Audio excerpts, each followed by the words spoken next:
Hey guys, this is Coffee Chug, and I'm here to give you a little journey into Makerspace and STEM. Now, you're probably wondering right now, why in the world are you looking at the dash of my car? Because I think it's important that as you start off on this journey, you have to start from your point A to get to your point B. There's a lot of things out there that I think are very overwhelming, in which educators think they just simply can't do it. I don't know anything about 3D printing. I don't know how to laser cut. I don't know how to do. So I think it's important, as we go through here, that sometimes we got to step back. We got to take a step back, like I'm doing now, backing out in reverse, to see where we are, what are our needs, and how are we going to get there.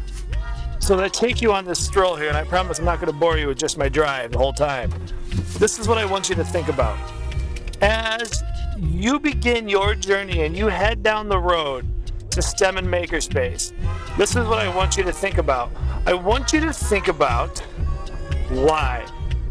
What is the definition of a makerspace or a fab lab or a STEM tinkering design place?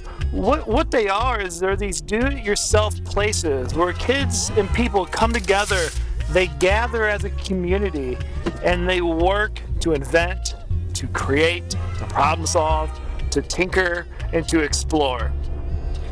And so my question that I always pose to people when I run workshops and when I work with teachers to develop the culture of a makerspace is this. If that's the definition of a makerspace, why in the world is that not the definition of all classrooms all over the world?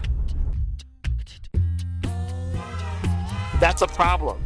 And to have these spaces that are in isolation, these spaces that are designed to create this culture that doesn't feel like school is a problem, people. So as I make my way to my middle school here on this wonderful, beautiful Sunday morning, I want you to think about that. I want you to ask yourself that question. And I'm going to just have 20 seconds of pause, think time here as I fast forward my drive to my school here. Is the definition and the culture of your classroom a place that's do-it-yourself, explore, tinker, design, experiment, learn, and motivate, and to inspire? Does your classroom have those things? You got to have a real self-honest talk, or is that just stuff that we pay lip service to? We say we do it, but we really don't. I want you to think about that while I drive here. You got to put some clothes. You got to put some clothes. You got to put some clothes. You got to put some clothes. You got to put some clothes. You got to put some clothes.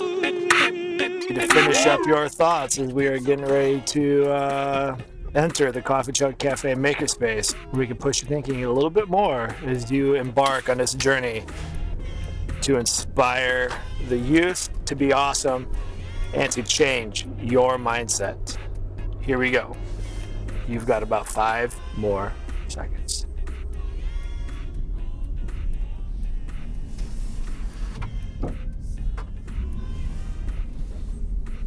All right, being on the weekend, I got VIP parking. Curbside pickup. Let's check it out. All right, so as we make our way in here to this side door, here's something that I want you to think about.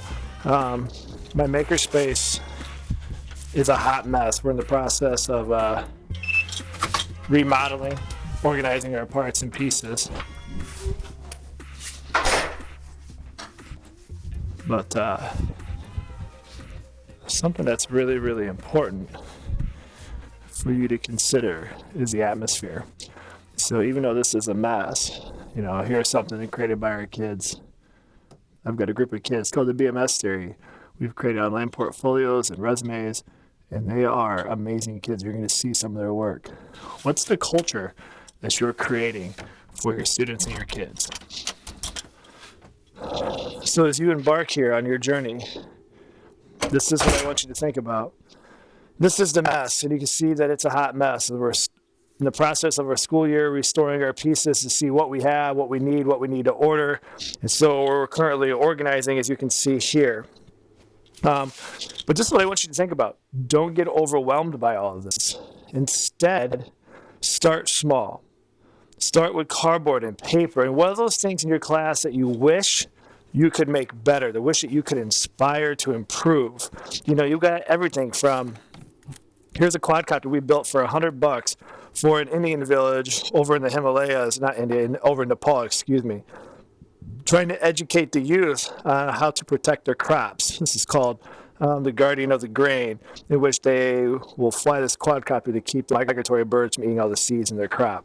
And it can be things as simple as Lego. And here, as we were trying to explain how Bluetooth and Wi-Fi work, we built a model and we started to learn about electricity and circuits. And we have a little push button now that when we push this, the light lights up. I don't know if you can see that.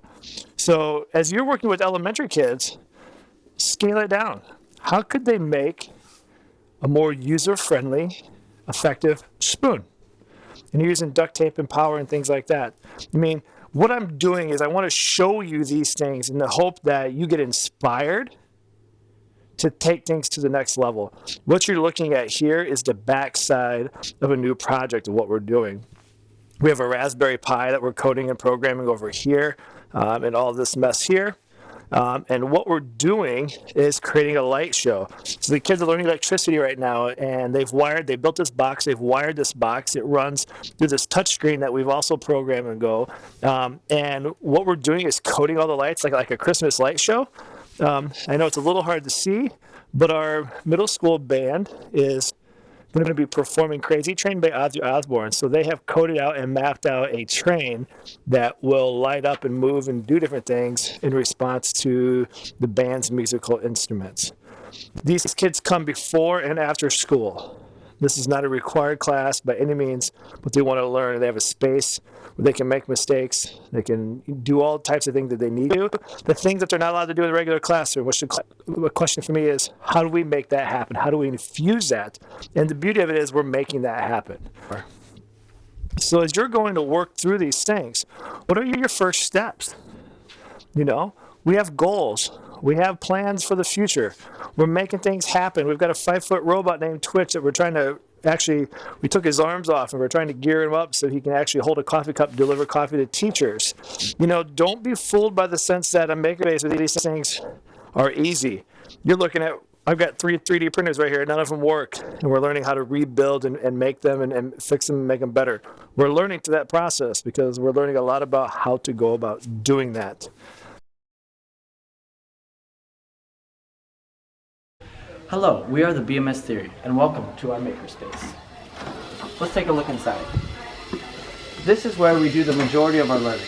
Each day we come in before school and after school to see just what we can find out about our world around us. Here you can see we have a robot that is doing whatever it does. Over here we have our nice friend Twitch. We brought this guy back to life our 7th grade year after we finished robotics. I can tell personally that I have learned so much from this project. Not only about teamwork and working together on a project, but also about fixing things and electricity and electrical engineering all around. As we take a look around, we have 3D printers all around, different kinds of vinyl cutters and electronic components. We have different things strewn around the room just to make sure we have options to do. Here we dabble in chemistry and different kinds of sciences all around. Including in those sciences is computer science, where we program and test our own creations, such as this Lightshow Pi. Lightshow Pi is a computer software. So as I think back on my journey from being a 6th grade social studies educator to running our gifted program to now being a instructional coach running the makerspace and pushing STEM and engineering and computer science into all classes. The question that I have for you is, how are you going to push full steam ahead to make this happen? And I'm telling you, it starts with one small step. Don't look at it as being an educator. Look at it in the lens of being a learner. And learn with them. Don't think you have to be the expert. You just have to be an active participant. Go kick butt. Go be awesome. And if you need any help, any motivation, a Skype call, a chat, whatever it might be, ideas to brainstorm, I am here for you. And as I always tell everyone, don't forget to be awesome sauce. Peace.